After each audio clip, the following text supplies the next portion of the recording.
Salam Rahayu bagi teman-teman yang baru mengikuti konten saya ini. Perkenalkan, saya Riko. Kali ini saya akan membahas tentang apa sih itu astral vision. Nah, di konten yang sebelumnya kan saya itu membahas tentang astral projection. Jadi kalau saya pribadi nih, saya pola itu selalu dibulak-balik. Jadi kita harus bisa dulu astral projection, baru kita nanti memiliki kemampuan astral vision. Astral vision itu sendiri simpelnya begini. Kita bisa melihat ya dengan mata terbuka loh, bukan dengan mata tertutup. Dengan mata terbuka, penglihatan kita itu bisa menembus dimensi lain ataupun dimensi yang saat ini. Itu kembali lagi tergantung dari potensinya masing-masing. Nah, jadi kenapa sih kok harus bisa dulu astral projection baru astral vision? Karena konsepnya seperti ini ya. Ketika tubuh halus kita itu sudah sering melakukan perjalanan keluar tubuh fisik, otomatis dong dalam keadaan sadar penuh pun kita bisa melakukan astral vision. Itulah sebut itu bagi saya itu kondisi kita meditatif. Karena yang saya lakukan selama ini, saya bahkan bisa sambil beraktivitas, saya pun bisa melakukan vision.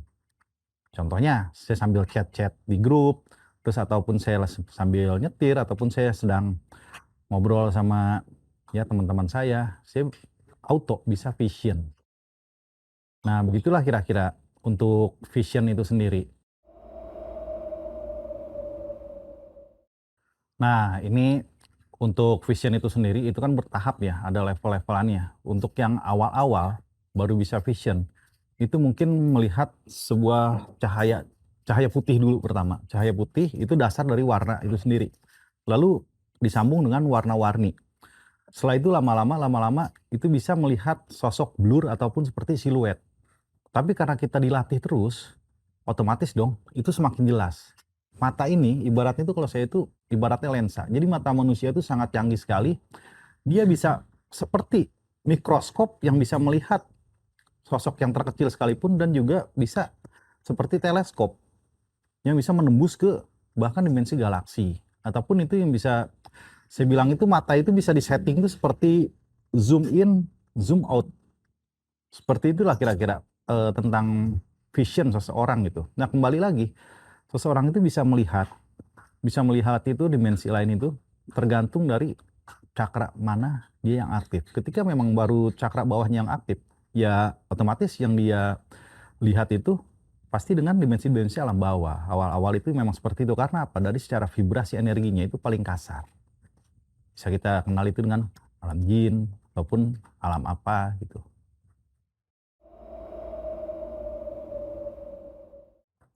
Kalau untuk berbicara ini, saya mistis ataupun gaib ya. Gaib itu kan intinya itu belum diketahui secara rumus logikanya. Tapi ketika telah mengetahui, itu udah bukan gaib lagi, tapi apa? Itu nyata. Nah, kembali lagi, eh, seseorang itu harus bisa vision, syarat utamanya apa sih? Ya di sini, kita harus mengaktifasi dulu cakra ajna ataupun gland pineal yang ada di diri manusia masing-masing. Itu fitrahnya manusia itu sebetulnya itu seperti itu. Karena kita itu wajib bisa melihat apa yang tidak bisa dilihat.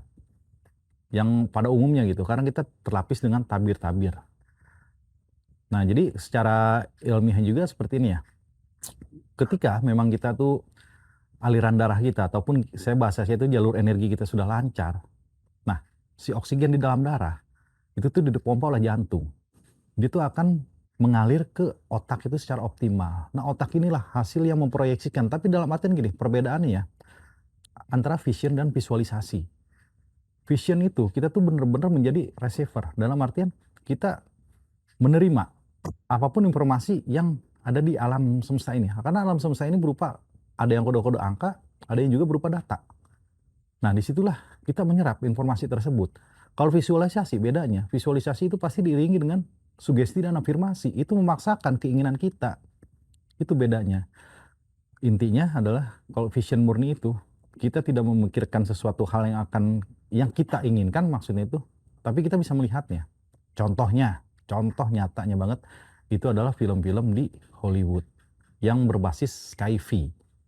Nah, ataupun juga komik-komik Jepang. Contoh komik Naruto. Itu mereka itu yang memiliki vision.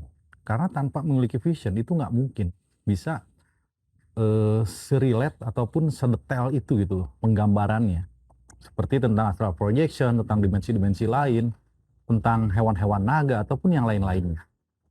Seperti itulah kira-kira.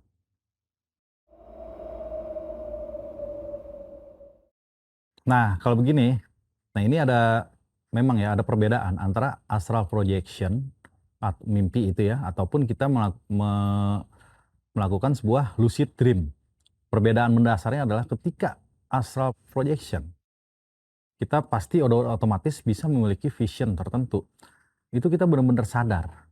Kita sadar bahwa kita sedang melakukan itu dan realm atau dimensinya itu ya kita bisa melihat gitu loh.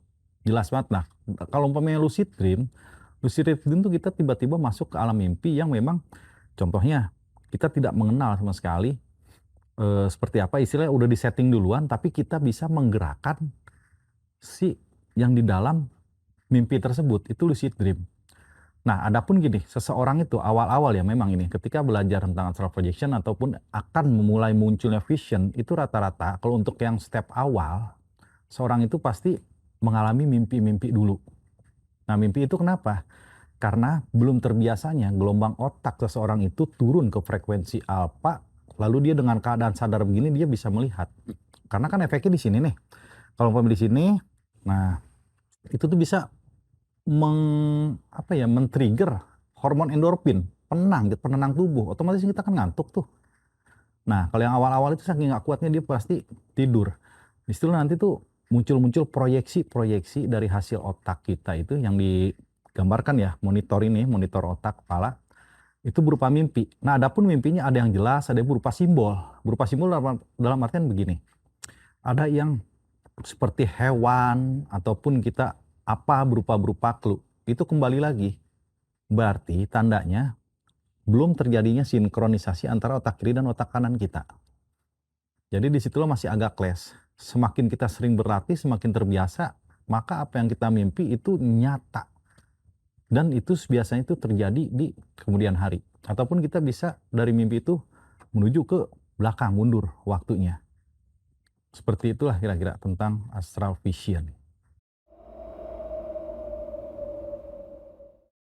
Nah, ini pertanyaan sangat baik sekali, sangat bagus. Karena bagusnya kenapa? Karena gini, seseorang itu bisa membedakan mimpi bunga tidur apapun yang terjadi di astral projection, astral vision ataupun lucid dream itu balik lagi dari feel, rasa. Ketika kita bunga tidur itu rasanya itu biasa aja. Walaupun mimpi seindah apapun, seburuk apapun itu biasa aja. Tapi ketika astral projection ataupun astral vision mengalami itu clue, firasat, itu beda. Kita begitu bangun tidur, dalam keadaan sadar, loh kok ini rasanya tuh nancep banget gitu loh. Nancep banget, dan itu selalu terngiang-ngiang, terbayang-bayang.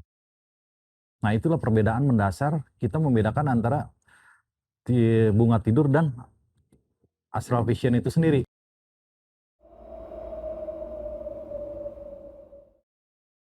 Oh, kalau untuk mempelajari tentang astral vision ya kembali lagi, kita itu harus mengetahui dulu teknik astral projection itu seperti apa.